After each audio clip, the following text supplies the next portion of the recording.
Napakalaki ng magagawa ng ating mga kabataan, but we really have to give them enough opportunities. Kailangan natin i-promote ang technical training. Kailangan natin ng mga technical people para makatulong sa pag-angat ng ating ekonomiya. Ini-introduce namin sa mga nagtitrain na dapat manggaling sa kanilang sariling pagpapahalaga at pagmamahal yung pagkakabuo ng kanilang ginagawa. Beyond productivity, it becomes a training for responsibility. Big achievement na yun pag nakagraduate ka ng TESDA. Na-prove mo sa self mo na kaya mo rin. Yung mga paghihirap, na-overcome mo po lahat-lahat. Bakit ka dapat pumartner sa TESDA? Bakit mo hindi i-recommenda ang isang institusyon na walang hanggan kundi i-train at bigyan ng certificate para mas lumawig o mapaunlad niya yung mga tao?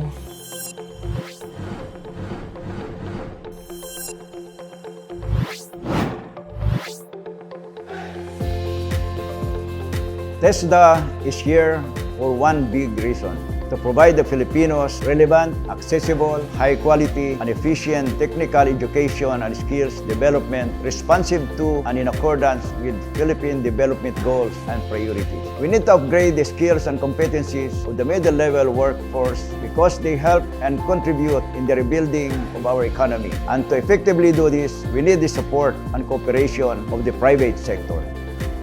For decades, the Technical Education and Skills Development Authority, or TESDA, has been partnering with private companies to bridge the skills gap and remedy the skills mismatch in the Filipino workforce. TESDA believes that the best way to respond to the fourth industrial revolution is to partner and re-partner with the industry, since the sector can provide the actual Tibet environment that the workers need. This is an industry immersion. Nagte-train na sila mismo dun sa mga kumpanya. So they learn not only the skills but as well as the cultures of the companies. This is achieved through the success of the different enterprise-based training programs under the Technical Vocational Education and Training System. Now, we are ready to do more. EBT to the Max is a plan which aims to maximize the implementations of EBT programs. Mas maganda kasi ito eh. We can actually help our industry and at the same time our learners. We really have to pursue and be aggressive and intensify the promotions and marketing of EBT programs.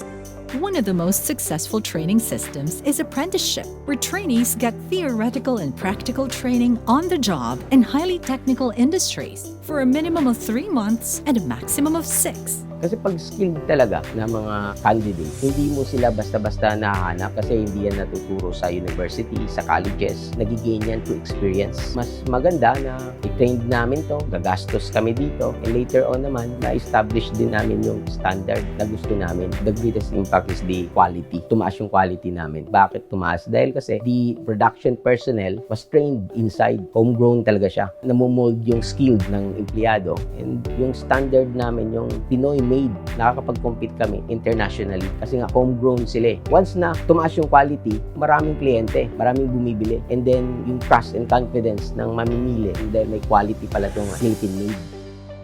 Apprentices who do well in their training may be absorbed by the company as regular employees. Nag-apply po ako sa TESDA as EPAS po, Electronic Production Assembly. Yung line supervisor po namin doon sa linkage, sila po yung nagtuturo sa amin. Very challenging po siya kasi hindi mo po alam kung paano po humawak ng mga matic, kung paano po yung tamang proseso ng pagkabit ng mga wiring, kung paano po yung sa motor. Na-overcome po siya kasi na-encourage nila kami na kaya namin gawin yung isang product na yun. Hindi ko po ina-expect na ma-observe po ako ng company. Sobrang tuwa ako kasi at least hindi na ako maghahanap, hindi na ako mag-apply ng ibang trabaho, tapos hindi na rin ako magpipila ng kukuha ng panibagong requirements. So, masaya ako ngayon kasi may trabaho na ako. A similar training system is learnership, a shorter version of apprenticeship, where trainees get practical on-the-job training for a maximum of 3 months. Just like the apprenticeship program, only companies with TESDA-approved and registered learnership programs can hire learners. Let's say, for example, under tourism, under IT BPOs, welding, constructions, that immediately yung mga companies na partners natin ay talagang kailangan sila. So, within 3 months, hinahire na ang ating mga learners. Paano yung nagbe-benefits? Both the companies and the learners. Because habang sila ay nag-aaral at nagkakaroon sila ng kaalaman, kakayahan, kagandahan, meron na rin silang kabuhayan because the companies are giving them at least minimum of 75% of the minimum wage. Now let's talk about the dual training system, where the school and the industry work together to deliver a technology-based training program more suited to the needs of the worker and the industry. Ang kagandahan ng dual training, merong exchange, yung dalawang venues. Merong theoretical, merong practical. Ang theoretical, nasa training institution, pero yung talagang practical, actual, ang merong expertise niyan ay yung mga nagtatrabaho sa mga kumpanya. Kaya kung mag-uugnayan yung kumpanya at saka yung eskwelahan, mauhubog ng gusto ang mga estudyante. Higit sa teknolohiya, magkakaroon din sila ng pagmamahal sa trabaho, magkakaroon sila ng work attitude na talagang tugma sa pangangailangan ng industriya.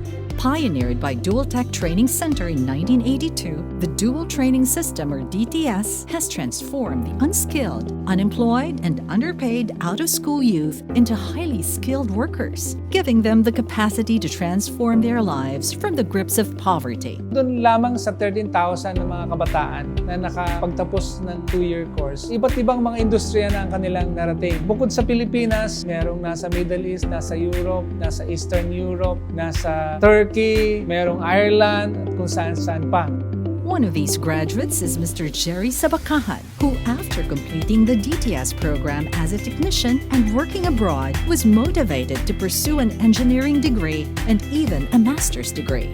Now, he is a president and CEO of his very own company. Mabigat bilang isang mag-aaral na maisalang ka sa mga challenges na totoong pangyayari sa loob ng planta. But somehow, kung titignan mo ito as your training, you are very lucky. Why? Kasi nakita mo siya in person eh. Yung tinuro ng school na theory, mai-actual mo na sa totoong buhay sa planta. So yung bata, may kumpiyansa. Hindi niya tatanungin ng sarili niya, kung ako maging empleyado, ano bang dapat ko sa planta? Eh, hindi na, nakita na niya in advance. Understanding the importance of qualified training in the workplace, Jerry has now opened his own doors to help train new DTS learners with the latest engineering technology, so he can share his expertise and opportunities to help more trainees become future CEOs just like him. I want to help the new student na katulad kong mahirap, katulad kong may pagkukulang at walang kakayanan sa pag-aral. Isa talaga sa dream ko na makapag-sponsor sa mga taga-Dual Tech. At naniniwala po ako na by doing the partnership with them, makakatagpo ako ng loyal, honest, committed, dedicated na empleyado.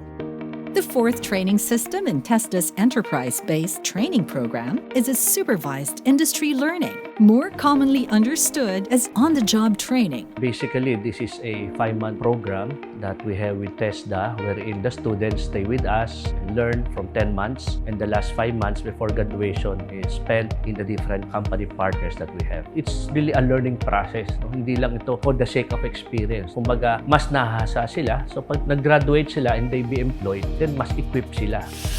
We partnered with TESDA kasi it's always good to partner with the structured organization. Kumbaga, saan ka pa kukuha? Hindi dun sa mga sanay na. We try to make sure that we complement with each other. In that case, we will have a better training. With the fast-changing pace that the world has now, you have to be competitive. And TESDA is doing that. Naging masaya po ako doon kasi po, nung una po, konti lang po yung alam ko. Tapos pagkalabas mo po doon, yung mga nalaman mo, pwede din pong i-share sa iba. Kasi po yung mga trainer po doon, lagi po kayong tinututukan kaya magpupursige po kayo na matuto. Tinuturuan din po kami na ma-expose po sa totoong trabaho, yung work attitude, tapos like values po. After graduating from the program, Genesis was able to secure regular employment at a large car manufacturing company in Manila as an auto body paint technician. Through the SIL program, Genesis can now secure the future of his 2 youngest siblings in high school. Yung nahinto po ako sa college na lungkot po ako kasi po sabi ko sa sarili ko, hindi na po ako makakatulong sa pamilya ko, napanghinaan na din po ng loob. Tapos simula po nung inikayat po ako na mag-aral sa Don Bosco, TESDA po, parang nabigyan po ako ng magandang buhay para po makapag-umpisa po ulit sa umpisa para makatulong sa magulang. Lastly, let's talk about the training system that focuses on our unsung heroes, our beloved farmers. This is PAFSET, or the Program on Accelerating Farm School Establishment, which helps farm owners by providing necessary scholarship and technical support to elevate their farms into accredited farm schools. Kung walang scholarship na binibigay ng gobyerno sa amin, tulad ng TESDA, magsasara ito. Ang kagandahan ng TESDA, yung pinakababa, na-encourage mo sila. Bata pa lang, ini-encourage natin sila. Kaya lang magtsaga tayo talaga magpatrain sa kanila. Kasi once na natuto si farmer, kahit na sino pang magnanakaw, hindi na niya kayang nakami sa kanya. Nandito na. At pwede pa niyang iambag sa kasama niya. Pwede pang ipamana sa pamilya niya. SM Foundation is into college scholarship programs since 1992. Isa sa mga dream ho namin ay talagang magkaroon po at maiangat ang antas ng edukasyon ng mga farmers. Because they are farmers, hindi sila farmer lang. Nakakataas po sa kanilang self-esteem na makatapos sila. Ang TESDA lang ho ang paraan para maiangat ang educational achievements ng mga farmers dahil sa national certificate. Kinikilala po yan sa ibang bansa eh. So, yung mga farmers, sinisipag ngayon po sila na nagkakaroon ng panibagong outlook sa buhay na may pag-asa pala at may pera pala ang farming. Father Aries was one of the many who benefited from TESDA farm schools. Aside from preaching the Word of God, he now uses the skills and knowledge he gained in farming to continue improving the livelihood of other people in his community. Nung officially, TESDA graduates na kami, doon na kami nag-meet ng mga kaklase ko. Doon namin binuo yung seminar on organic farming. Lahat ng aming mga parishioners dito, siguro mga 100 participants din yun. Nirelay namin sa kanila yung natutunan namin. At ginawa namin yung demo farm. Then namin dinemonstrate kung paano gagawin yung mga concoctions, mga fertilizers, at kung paano mismo ang magtanim. TESDA's EBT program and its different training systems are built to meet the demand of the economy for a competent workforce. Through strong partnerships with the private sector, we can increase productivity and competitiveness in the economy and transform the capabilities of our all-important human resources. Hindi madaling mag-dual training, pero salamat ako because binago niya ang buhay ko. From wala, kahit paano, nagkaroon na. At sana magkaroon pa. Gusto namin ng kapartner sa nation building. Kasi sa bawat isang taong responsable na maitaguyod natin, uunlad ang bansa. Hindi lamang degree ang dapat asahan sa pagbubuo ng ating lipunan, kundi yung karangalan, yung dignidad ng trabaho na teknikal. Unang-una, TESDA, saludo po ako sa inyo. Maraming pong salamat sa mga kaalaman na ibinahagi po ninyo sa amin. Maraming salamat sa binhi na itanin ninyo po sa akin. Asahan po ninyo yun ay lalago, yan ay tutubo, yan ay maibabahagi ko pa sa aking mga kapwa-kaparian at sa aking mga parokyano. Maganda rin sa private institutions like us na may government partnership ka. Kasi we don't do it for ourselves, but we do it for the young people. So kung may tutulong sa amin, we are more than happy na matutulungan kami para mas lalong maging maayos. Kasi alam namin, pag inayos namin yung programs namin, pagtuturo namin, whatever we have, then we are able to train better and give a better future to the young people. Sa TESDA, bibigyan ka nila ng pag-asa kasi pag nag-qualify ka sa kanila at nakapag-aral ka, sigurado kang may skills ka. Alam po ng farmers ngayon kung ano yung ibig sabihin ng national certificate. It opens new doors, new avenues, and new opportunities. I am recommending TESDA because they give hope. Kinakailangan natin pag-ibayuhin ang serbisyo ng TESDA to reach the unreached, serve the underserved, at alalayan ng mga napag-iwanan sa lipunan. We are very grateful to the private companies na nakikipag-partner sa atin, and we hope that more companies will join us in helping our workforce. Isa itong malaking tulong, hindi lamang sa mga kababayan nating manggagawa, kundi pati na rin sa mga pribadong kumpanya. Samahan po ninyo kami na palakasin pa ang mga enterprise-based training programs ng TESDA. Tulong-tulong po tayo para sa kaunlad ng ating mga manggagawa at ng ating ekonomiya. Sama-sama po tayo sa programang ito.